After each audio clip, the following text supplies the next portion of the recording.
Ladies and gentlemen, my name is Bedomy and this is Grim Dawn, an action-adventure RPG set in the grim world of Grim Dawn. I actually forgot what the name of the game world is, but once I see the map I'll probably... Tyrion! It's Tyrion, or...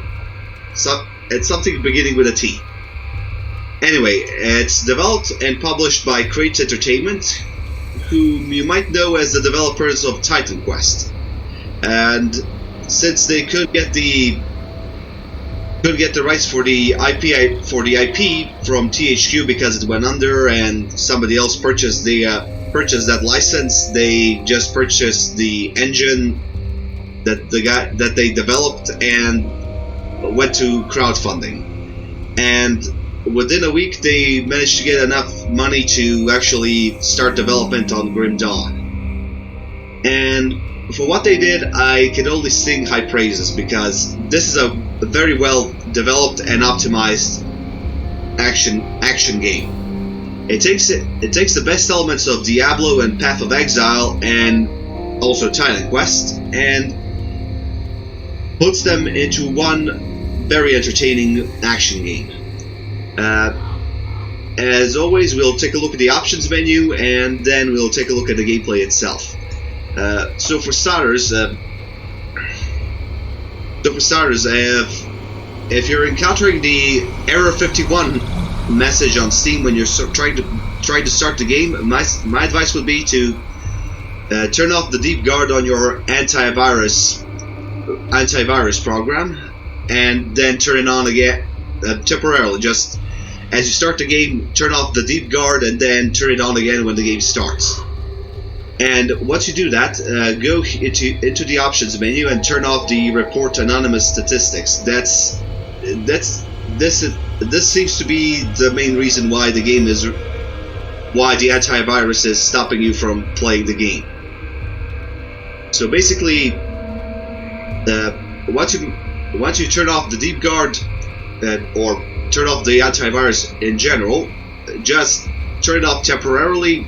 Turn on the game and disable report anonymous statistics and you can play the game normally with the antivirus on. At least that worked for me, so I hope that will work for you as well.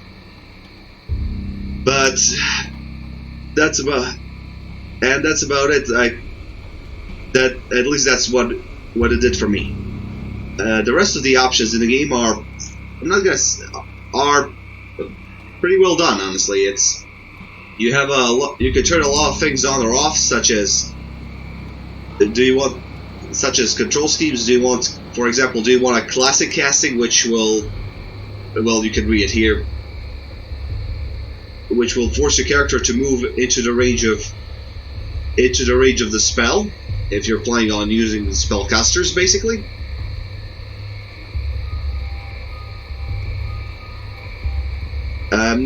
Personally, I prefer playing without this classic casting. It's much more dynamic when you're playing the game. You can also turn on or off the classic targeting, which is target lock on. If you attack it, you can only attack a specific target. Honestly, I honestly forgot. I haven't played action RPGs in a while, so I'm kind of rusty with some of the older mechanics. It's been a while since I played Diablo 2. I did play Diablo 3, but that's just the less we say about that, the better. Let's put it like that. Anyway, as you can see, I can turn a lot of visual effects on or off. I even influence how much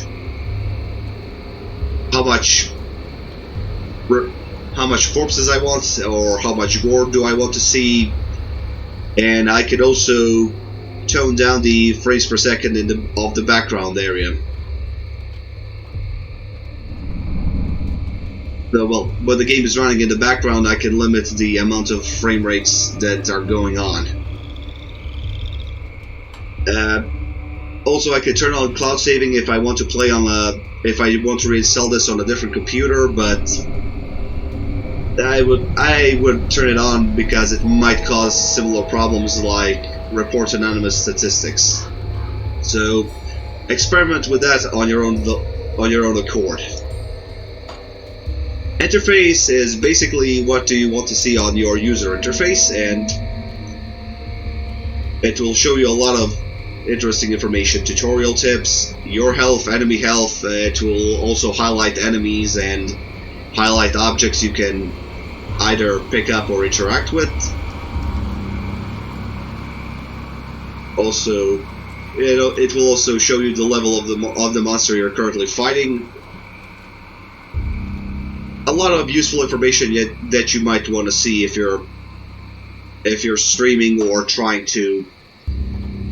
if you're trying to play this on harder difficulties. That's usually how I play it. But if you like just clicking on stuff and letting your mind wander while fighting is happening, all props to you. Key bindings are, well, as you can see, every action has a separate key, which is always nice to see, and naturally, to make things better, every action has a rebindable key, and that's full 10 out of 10 marks on my account. Just a quick recommendation: if you're, here we are. Locate the pickup action and choose a key you can actually access. This is very important because it will save you time if you're trying to pick up some items that the enemy dropped. So if you see a better weapon and you're surrounded by enemies, you can just click this and your character will pick it up while he's fighting. So that's it will save you time and it won't get you killed. Granted, the game is you mostly play the game with just the mouse with the mouse for movement and attacking, but special abilities will require a keyboard. The audio manager is nicely done as well. Every volume has its own separate slider, and I can adjust it to my personal preference. If there's an error, if an error happens, I'll get a voice message that will tell me that there's a problem, and I can also adjust the voice chat and how I want to chat with my friends if I'm playing this cooperatively. And I can also choose which device I'm using for output or input. But granted, I don't know many people that are playing Grim Dawn, so I'm usually playing this on my own. The video options are just beautiful. I love this. I can choose which device is going to be used for rendering, which screen I'm using, which type of a window I'm using, the resolution, anti-aliasing, textures. I can set everything to either display how powerful my PC is, or if my PC isn't up to standard, I can lower the settings to their minimum and just play the game. To be fair, most of these action RPG games are primarily focused on fighting the enemy, not on the environments you're in. Granted, most of these games usually have very well detailed environment and very immersive art style, but if you're playing this cooperatively or for some reason competitively, I honestly don't know how that works, but if there's a competitive scene, you might want to lower the graphical settings onto the minimum to save on latency and such. You can also adjust the user interface scale, full screen gamma, which is the brightness level if I'm not mistaken. Actually, it is brightness, but some people call it brightness, some call it gamma, and it kind of gets blurry on certain occasions. Also, I can turn off depth of field, pulse processing, vertical sync, triple buffering, and other visual effects to my own liking. And then I can also adjust my network options as to what network do I wish to use when I'm playing. Just a quick recommendation or a reminder for those of you that play multiplayer games: do not play with a Wi-Fi. It will cause a lot of stress and death for you. So, if possible, go to use a cable, or just mount, or just glue or weld the router on your PC. It'll make your life a lot easier. And UPN status available. And also, yeah, if you have enable UPnP, that will automatically determine what's your network adapter. And also, you can test the network status to see if how good or bad your connection will be if you're trying to play this online. And that's about it for the options menu. Now let's take a look at the gameplay itself. As you can see, we have the main story and a couple of DLC expansions. I currently don't possess these expansions. I only have the base game, and for what it's worth, I'm really having fun with this. Granted, I wish I didn't start playing the game on hardcore mode, because one, when you die in hardcore, you kind of have to restart the whole game because the death is permanent. So you just have a useless character that you leveled up to a certain point. So if you're starting the game, if you're new to action RPGs, I would recommend that you play this on. Well, you can only play it on normal, but I would recommend that you turn on the veteran difficulty, which will increase the amount of enemies and the difficulty of the game in general, but you will get more experience, and it will provide a good challenge for you. Let's see. You can also create multiple characters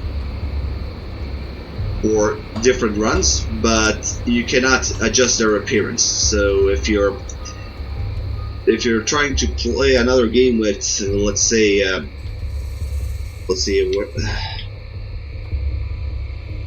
yeah, let's call him Bolt. With Bolt Jenkins over here, who is a hardcore veteran, he will look the same as Benjamin, who is just a veteran. Anyway, that's enough ranting for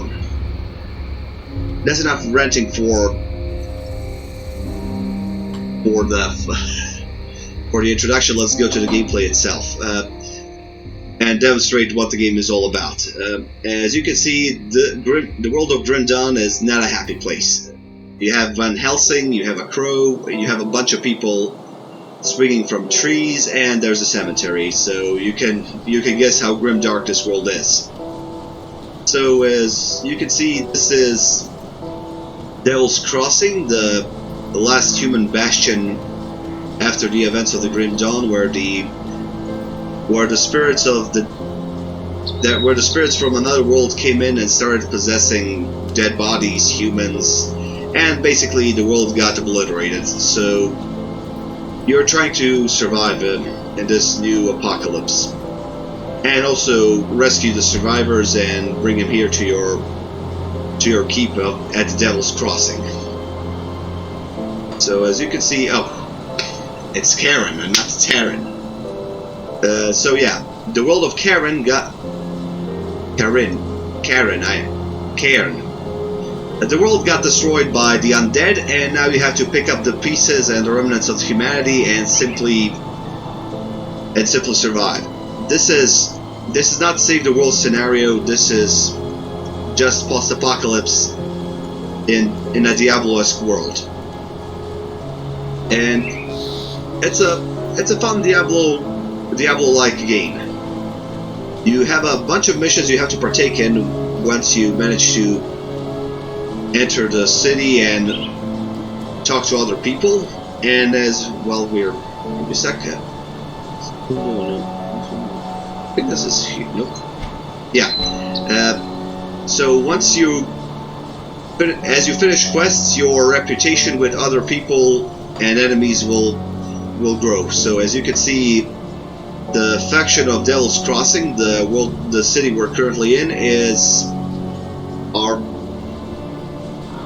reputation in this faction is non-existent. But as that reputation grows, we will get more perks. No, well, not perks, but benefits. We will be allowed to trade with the city traders.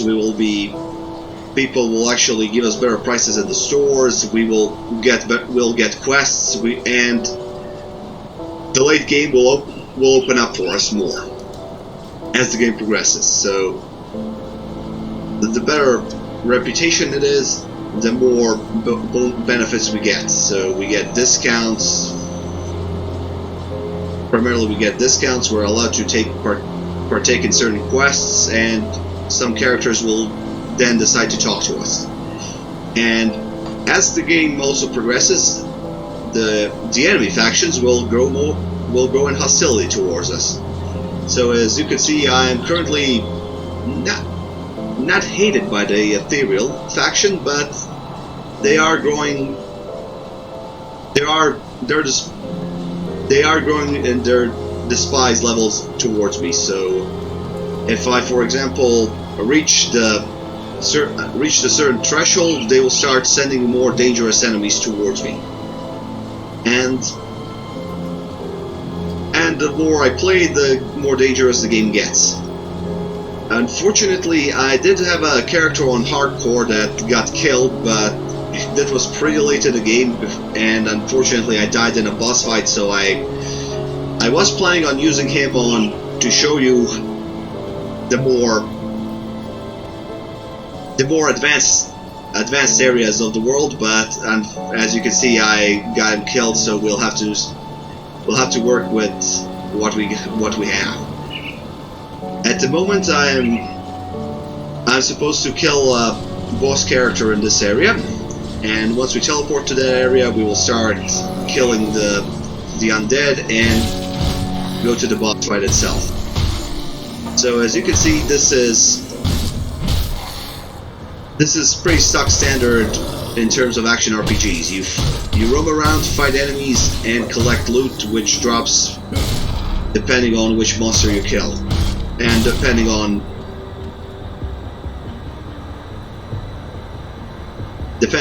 the monsters you're fighting. So as you can see, there is a quality of life feature in this game. You can actually filter which loot do you want. So for the moment, I have quality settings turned on. Which items do I want to get? Do I want common, rare, epic, or legendaries? What types of weapons do I want? What type of damage do I want to get from them?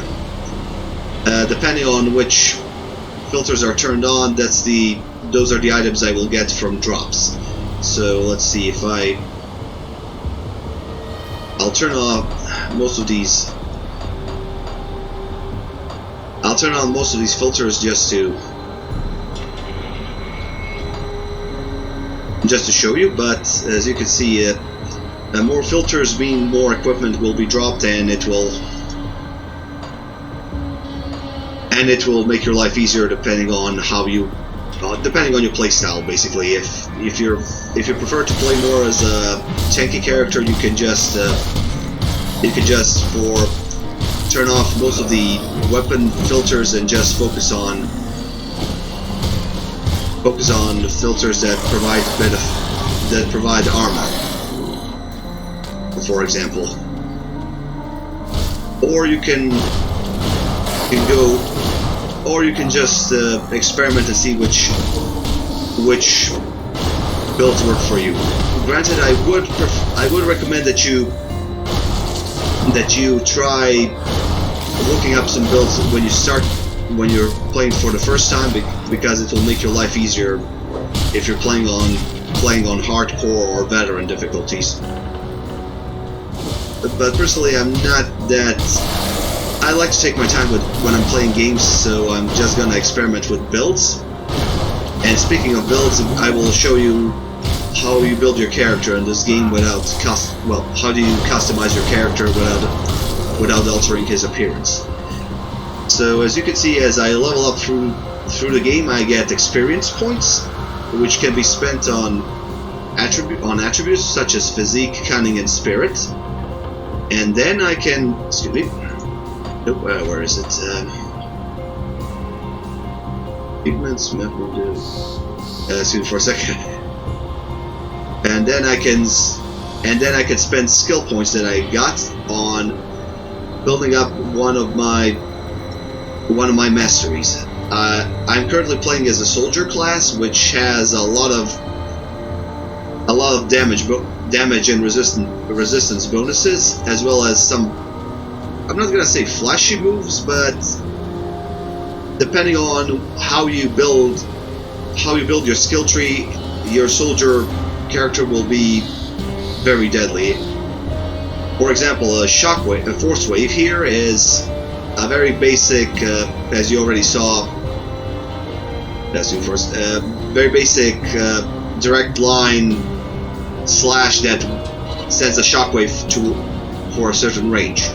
But as I upgrade the set skill, I can also unlock other bonuses such as Tremor, which will which is a rune basically, which will change the force wave into a more powerful and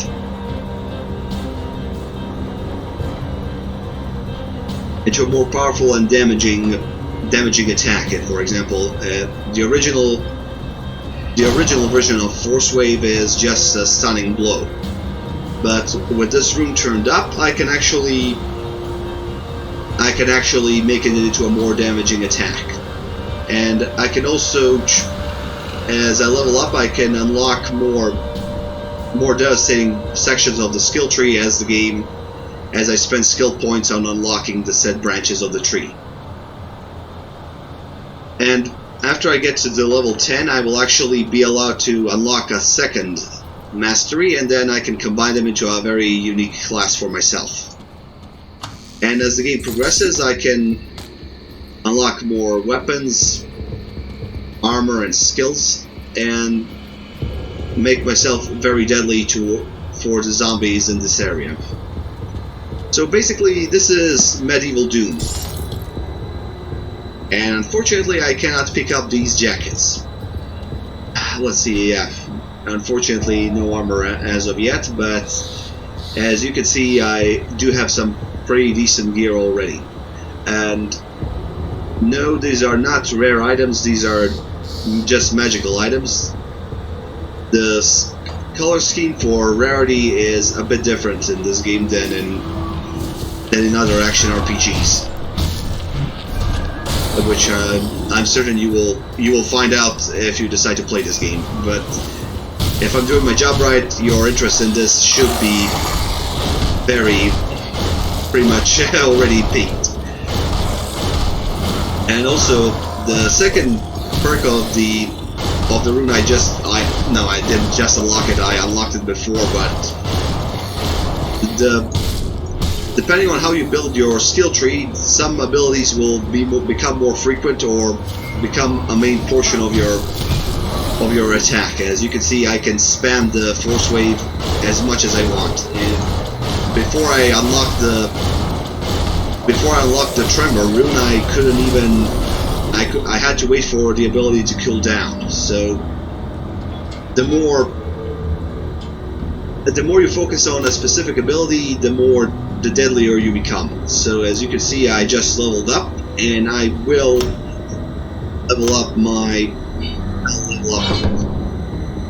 I'll level up the skill tree and some of my abilities to increase my damage output. As you can see, there is also a devotion tree, which will be unlocked momentarily once we finish the fight with the boss. But to explain it to you, as you go through the world, you will find shrines, and as you find these shrines, they will give you tokens that you can use to unlock different star constellations. Every star in a constellation will give you certain bonuses, and as you unlock constellations, you'll get more bonuses and also more tokens after you complete each constellation.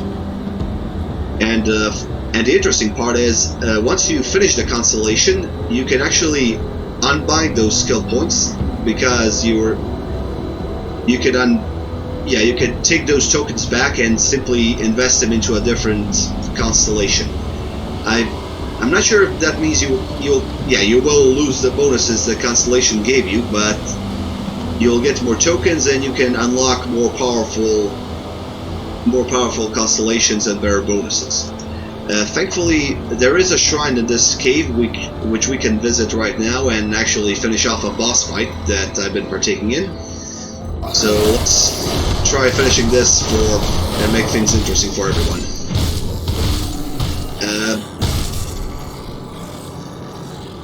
Let's see, what did I miss? Get used to fighting zombies. These are your default enemies, and they do level up as you do.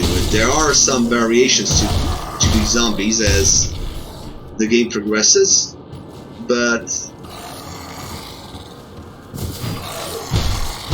as the story progresses, you will encounter other monsters such as demons and crazy occultists, and as is usually the case with most.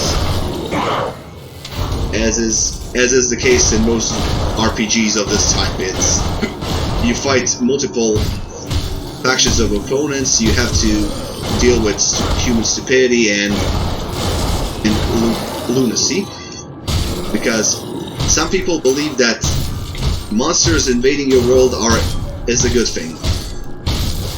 People are trying to kill them, because the monsters here are trying to kill every human in the world, and so the best course of action is to worship them like gods and hopefully survive. Granted, I'm not against the idea of doing what you can to survive, but if the creatures already established themselves as a uncaring threat to you and the rest of your world, why the hell would you try to worship them? They did prove that they don't care about humanity in general. And while I'm talking about this, I'm getting slaughtered, so excuse me for a second, I have to pay attention to what I'm doing. But if you're paying attention to, if you were paying attention to my user interface, you saw that my health regenerated. This is because the game has a very unique auto regeneration feature. You see the yellow bar, the somewhat yellow bar on my health screen. That's the amount of energy I have to regenerate. So the bigger the bar is, the easier it is for me to regenerate my health once I'm out of combat. Once the yellow bar is extinguished, I cannot regenerate unless I have regeneration abilities. But that's a slow progress, and I would recommend that you keep the yellow bar filled up as much as you can. You can fill it up by eating food or talking to the cook in the city, who will feed you, well, not periodically, but you have to talk to him. And you can also drink a potion to heal yourself up. Also, as you can see, the stronger opponents will have skulls. The boss characters will have skulls on them because they're a couple of levels above you in general, and they will kill you easily. But they do drop a lot of good loot. So I would recommend that you try. If not cheesing them, you can kill them in one go and get very decent loot. And once you restart the game, the bosses and the monsters will be reset, so you can always farm the bosses for more weapons, armor, and experience. Just pay attention to their patterns and the like, so you can actually survive the fight. And oh dear. As you can see, I'm currently running away and trying to stay alive for as long as I can, because... Oh wait, this is not hardcore, but... I am trying to keep myself alive for as long as possible! Come on, drop, yes! So yeah, as you can see, I just managed to kill a boss character and get a lot of decent loot. So we will just check out what we got. As you can see, we have a lot of a lot of new weapons and offhand items, which are mostly preferred by spellcasting characters, so I'm not going to use this because I'm melee oriented. The two-handed weapon is decent, but I have a magical sword that throws lightning at my enemies. I also have a secondary weapon of choice, which is a pistol, which I can actually compare and see. Okay, this is a better pistol, so I'll probably try to. Well, it's the game does allow you to mix things up with attacks, but once you find the playstyle you prefer, you will just stick to one weapon, and that's one weapon or a skill set, and you'll actually forget about the secondary weapon unless your health is low and you just have to keep some distance. That's usually how it is. But for now, I'm just gonna invest in in physique. This is a recommendation on my part. You only have three perks, and physique is probably the most useful of them. It gives you more protection, gives you better damage output, and increases your health. Granted, all three perks are perks are actually will grant you health and other bonuses, but I would recommend that you focus more on physique and cunning because they will increase your damage output. But that should be your personal preference, in my opinion, not a general consensus of the game. So now that we defeated the boss, we can actually return to the Devil's Crossing city. But first, we'll take a look at the shrine in the area and get one of the devotion tokens for ourselves. So as you can see, I'm gathering items around the world to either sell or use for myself. I would recommend that you grab them as soon as possible, and also visit these shrines. Once you visit them, you get better equipment. You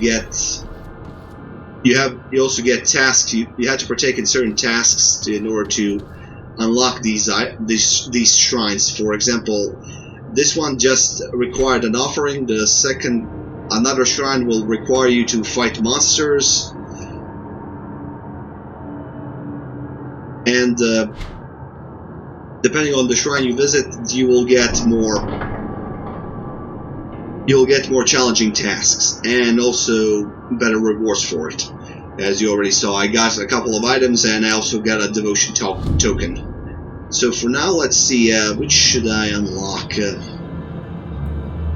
I think we'll unlock the Scorpion, the Crossroads constellation first, so we can actually start getting some easy constellations that will grant us decent bonuses and also give us decent tokens. As you can see, I just I just got a bonus to my offensive abilities, and that's about it for the game. As you progress, the areas get more difficult. Well, you visit more difficult areas. The areas you're currently in will stay the same. The monsters will stay on the same level as they were when you started or when you visited. So if you like to grind a lot, you will actually finish off the enemy boss with a couple of swings because you're level 20 and he's a level 10. Or now level 10, level 9, for example. But you will have to unlock these areas with other items such as scrap metal or dynamite, depending on what's required to unlock the area. So yeah, so let's teleport back to the city.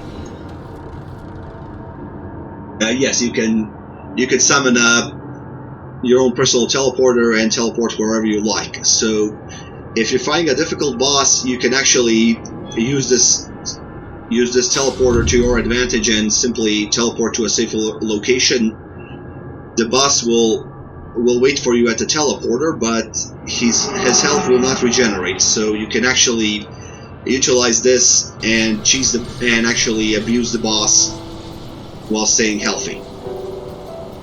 So while I'm here, I'm just gonna sell a couple of items in the shop and talk to the captain of the guard. The dead attacks have slowed and their numbers are thinning. I take that as a sign that you've dealt with the source? A creature was doing this? Disturbing. I need some time to plan our strategy. In the meantime, there are others around Devil's Crossing. I'm not gonna spoil too much of the story for you, but as you can see, the voice acting present in the game is very nice. Is a very nice touch. Not every character will have a voice actor, but those that have are very nicely voice acted, and they do progress the story up as they need to. I'm still waiting for one of my scouts to report in. Also, take some time to mingle with the other survivors. Also, you can talk to other characters to learn more about the lore, and also get other quests. Granted, you can probably avoid fighting some certain characters if you choose the right dialogue options, but this was never a strong suit of action RPGs, in my opinion. They're more focused on action, so the role-playing elements are mostly toned down. You can just talk a bit to other characters, learn a bit more, and probably avoid a boss fight, or no, not a boss fight, but avoid smaller fights with generally useless characters that don't give you good loot, or give you good loot if you know how to talk to them, or they give you bonuses if you spare them or get them to the city. It depends on which character you talk to.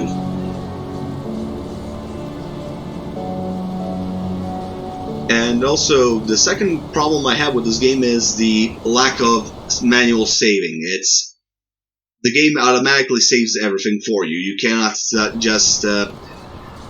you cannot simply pause the game for a second, you can pause the game with the escape button, but you cannot save it and continue from where you left off. The game will automatically save your progress and put you back into the city and respawn all of your enemies. So you might want to consider when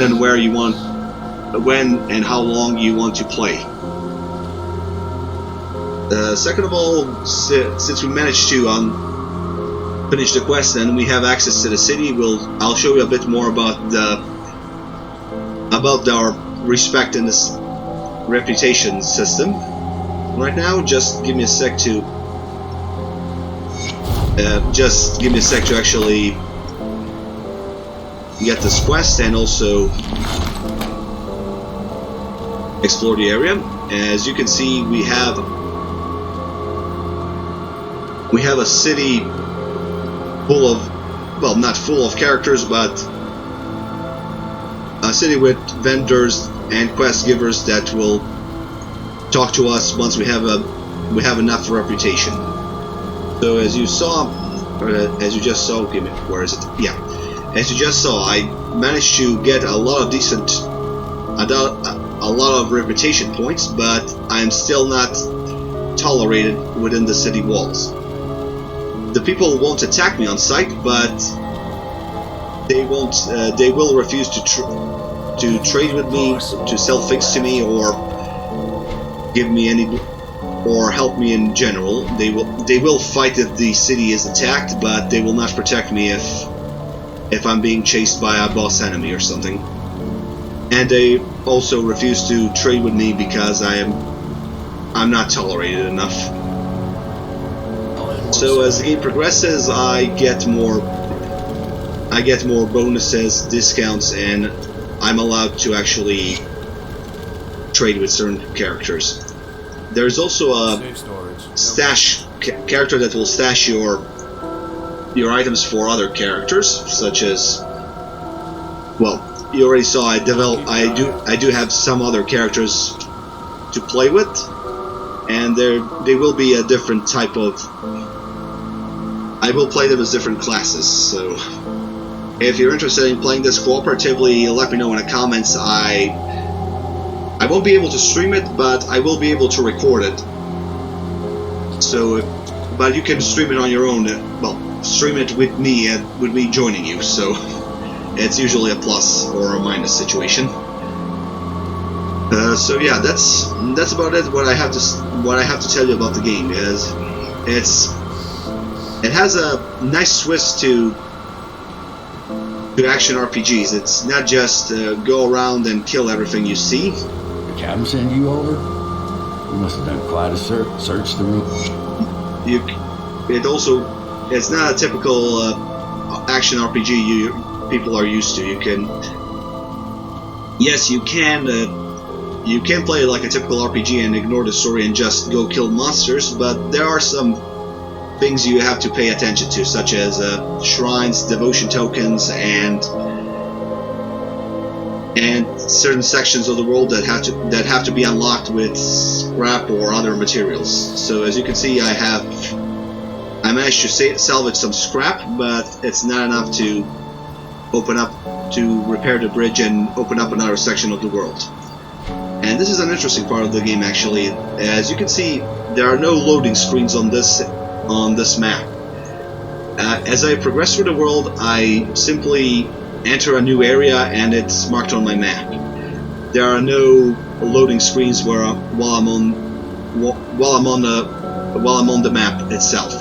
If I'm entering a dungeon or a different level through the gate, it will start loading, but load times are generally fast, and it's not that annoying as it seems. I can also, I'm not level locked to an area. I can revisit old areas to get to farm or unlock more difficult areas prematurely and enter them in order to farm and get stronger for a boss fight.